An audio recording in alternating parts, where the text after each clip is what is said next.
আপনার মেহমানকে মেহমানদারি করাবে। আবু তালহা রাদিয়াল্লাহু তাআলা আনহু দাঁড়িয়ে গেলেন, ইয়া রাসূলুল্লাহ, আমি আজকে আপনার মেহমানকে মেহমানদারি করাবো। মেহমানকে নিয়ে গেলেন। বাড়িতে যাওয়ার পরে বিবিকে বললেন, যা খাবার আছে মেহমানের সামনে উপস্থিত করো।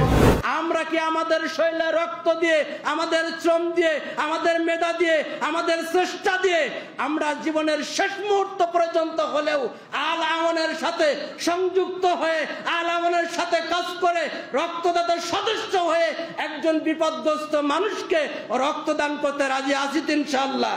লিল্লাহি তাকবীর। আপনার শরীর থেকে এক ব্যাগ তাজা রক্ত যদি তাকে দান করে তার জীবন বাঁচাতে সাহায্য করেন, সহযোগিতা করেন, মহান আল্লাহ রাব্বুল আলামিন আপনাকেও সহযোগিতা করবেন। আসসালামু আলাইকুম ওয়া রাহমাতুল্লাহ। আলহামদুলিল্লাহি ওয়াহদা ওয়াসসালাতু ওয়াসসালামু আলা মান লা নাবিয়্যা বা'দা, আম্মা বা'দ। আহলে হাদিস আন্দোলন বাংলাদেশ কেন্দ্রীয় কমিটি কর্তৃক আয়োজিত 2 দিন ব্যাপী বার্ষিক কর্মী সম্মেলনের সম্মানিত সভাপতি প্রফেসর ডক্টর মোহাম্মদ আসাদুল্লাহ আল গালিব, আমির আহলে হাদিস আন্দোলন বাংলাদেশ। উপস্থিত আছেন আহলে হাদিস আন্দোলনের কেন্দ্রীয় কমিটি, মজলিসে আমেলা এবং বিভিন্ন দেশের বিভিন্ন এলাকা থেকে ছুটে আসা কর্মী ভাইয়েরা। আল আওন স্বেচ্ছাসেবী নিরাপদ রক্তদান সংস্থা কেন্দ্রের পক্ষ থেকে আমি আপনাদেরকে অভিনন্দন ও মোবারকবাদ জানাচ্ছি। মহান আল্লাহ রাব্বুল আলামিনের শুকরিয়া আদায় করি, যিনি আমাদেরকে হাত, পা, চোখ, নাক, কান ও বোঝার শক্তি দিয়েছেন। একজন সুস্থ মানুষ হিসেবে পৃথিবীর বুকে সৃষ্টি করেছেন, প্রেরণ করেছেন। এজন্য তার দরবারে শুকরিয়া আদায় করছি। আমরা সকলেই বলি আলহামদুলিল্লাহ। শান্তির ধারা বর্ষিত হোক, যার মাধ্যমে আমরা সঠিক পথের সন্ধান এবং জান্নাতের দিশা পেয়েছি। তিনি জনাবে মুহাম্মদ রাসূলুল্লাহ সাল্লাল্লাহু আলাইহি ওয়াসাল্লামের উপর আল্লাহুম্মা সাল্লি আলাইহি আল্লাহুম্মা বারিক আলাইহি। মানব সেবামূলক আল আওন। আল আওন হলো স্বেচ্ছাসেবী নিরাপদ রক্তদান সংস্থার নাম। আলান অর্থ সাহায্য। যখন একজন মানুষের রক্তদান অপরিহার্য হয়ে পড়ে, তখন তাকে মাদক মুক্ত নিরাপদ তাজা রক্ত সরবরাহের প্রতিজ্ঞা নিয়ে 2017 সালের 23শে ফেব্রুয়ারি রোজ বৃহস্পতিবার আল আওন তার যাত্রা শুরু করেছে। আমাদের স্লোগান, মাদক মুক্ত রক্তদান, সুস্থ থাকবে জাতির প্রাণ। মহান আল্লাহ রাব্বুল আলামিনের সন্তুষ্টি লক্ষ্যে মানুষের সেবাকেই বলা হয় মানবতা।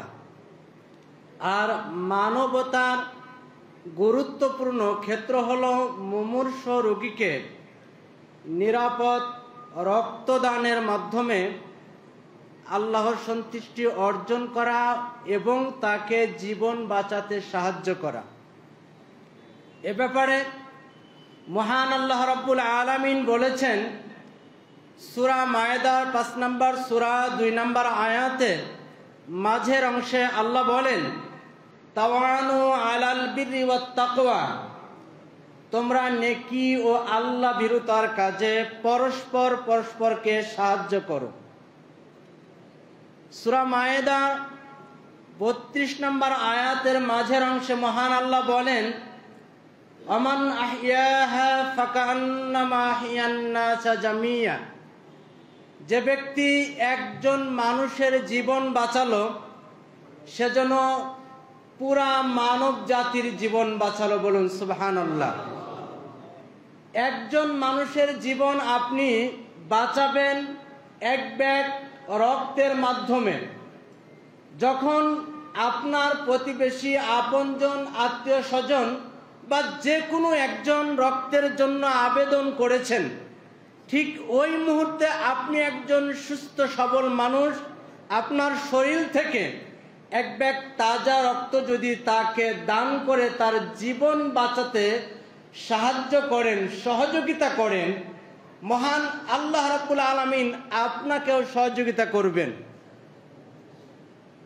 রাসূলুল্লাহ সাল্লাল্লাহু আলাইহি ওয়াসাল্লাম বলেছেন, আল্লাহু ফি আউনিল আবদি মা কানাল আবদু ফি আউনি আখিহি। আল্লাহ রাব্বুল আলামিন ওই ব্যক্তির সাহায্যে ততক্ষণ পর্যন্ত থাকেন যতক্ষণ পর্যন্ত বান্দা তার ভাইয়ের সাহায্যে থাকেন।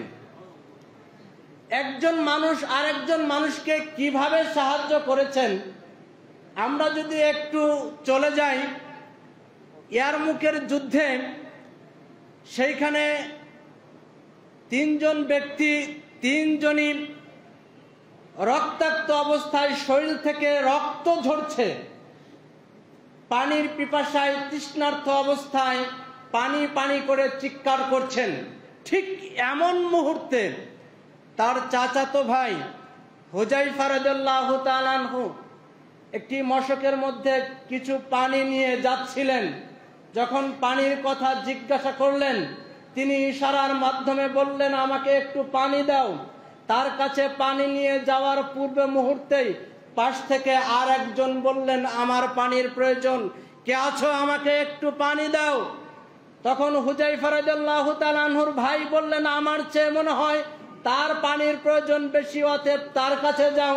তার কাছে গেলেন, আর এক সাইড থেকে আর একজন পানি পানি করে চিৎকার করলেন। তিনি বললেন, আমার চেয়ে পানির প্রয়োজন তার বেশি, এই অল্প পানি দিয়ে আমার পিপাসা নিবারণ হলে তার পিপাসা নিবারণ হবে না, অতএব তুমি তার কাছে যাও, তাকে পানি পান করাও। তার কাছে যাওয়ার পরে দেখলেন তিনি আল্লাহর ডাকে সাড়া দিয়ে রফিকে আলার কাছে চলে গিয়েছেন। তিনি ভাবলেন, তাহলে দ্বিতীয় ব্যক্তির কাছে আসি। দ্বিতীয় ব্যক্তির কাছে এসে দেখলেন তিনিও চলে গেছেন। তখন তিনি ভাবলেন, জীবনের শেষ মুহূর্তে ভাইয়ের কাছে, চাচাতো ভাইয়ের কাছে আসি, তাকে যদি এক টুকরো, এক ফোঁটা পানি পান করাতে পারি তাহলে আমি ধন্য মনে করব। তার কাছে এসে দেখলেন তিনিও পৃথিবীর মায়া ছেড়ে চলে গেছেন। উক্ত হাদিস দ্বারা আমি আপনাদেরকে এতটুকুন বোঝাতে চাচ্ছি, নিজের চাহিদা থাকার সত্ত্বেও, প্রয়োজন থাকার সত্ত্বেও আরেকজন ভাইকে পানির মাধ্যমে যেভাবে সাহায্য সহযোগিতা সাহাবায়ে কেরাম করেছেন, আজকে আমাদের রাসূলের উম্মত উত্তরসূরি হিসেবে একজন মুসলিম ভাই আরেকজন মুসলিম ভাইকে, দ্বীনি ভাইকে সর্বত্র সর্বাগ্রে সবসময়ের জন্য শরীরের শেষ তাজা রক্তবিন্দু দিয়ে হলেও সাহায্য করে যেতে হবে ইনশাআল্লাহ। শুধু তাই নয়, যদি আমরা বলতে চাই, সূরা হাশরের 9 নম্বর আয়াতের খণ্ড বিশেষ শেষের অংশে রাসূলুল্লাহ সাল্লাল্লাহু আলাইহি ওয়াসাল্লামের কাছে একজন ক্ষুধার্ত ব্যক্তি এসে বললেন, ইয়া রাসূলুল্লাহ, ক্ষুধা আমাকে খুবই যন্ত্রণা দেয়, কষ্ট দেয়। রাসূলুল্লাহ সাল্লাল্লাহু আলাইহি ওয়াসাল্লাম তার পরিবারের কাছে পাঠিয়ে দিলেন, কে আছো, আজকে আমার মেহমানকে মেহমানদারি করাবে।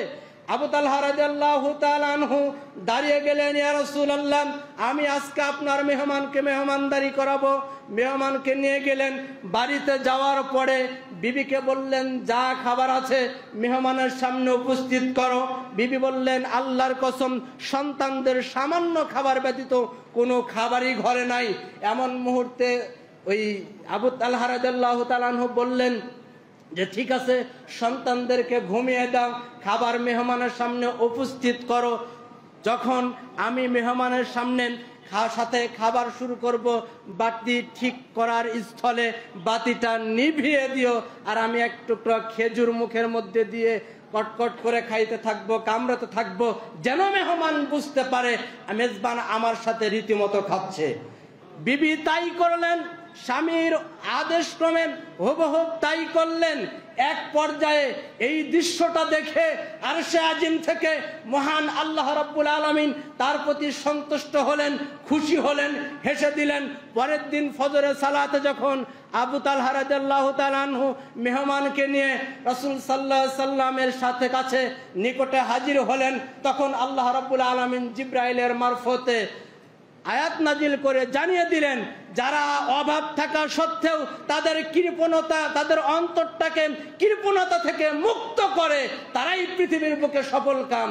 সম্মানিত দ্বীনি ভাইয়েরা, যদি অভাব থাকার পরেও নিজে না খেয়ে মেহমানকে খাইয়ে যদি আল্লাহর সন্তুষ্টি অর্জন করতে পারে, আল্লাহকে রাজি খুশি করতে পারে, আমরা কি আমাদের শরীরে রক্ত দিয়ে, আমাদের শ্রম দিয়ে, আমাদের মেধা দিয়ে, আমাদের চেষ্টা দিয়ে আমরা জীবনের শেষ মুহূর্ত পর্যন্ত হলেও আল আমানের সাথে সংযুক্ত হয়ে, আল আমানের সাথে কাজ করে, রক্তদাতার সদস্য হয়ে একজন বিপদগ্রস্ত মানুষকে রক্তদান করতে রাজি আছি ইনশাআল্লাহ?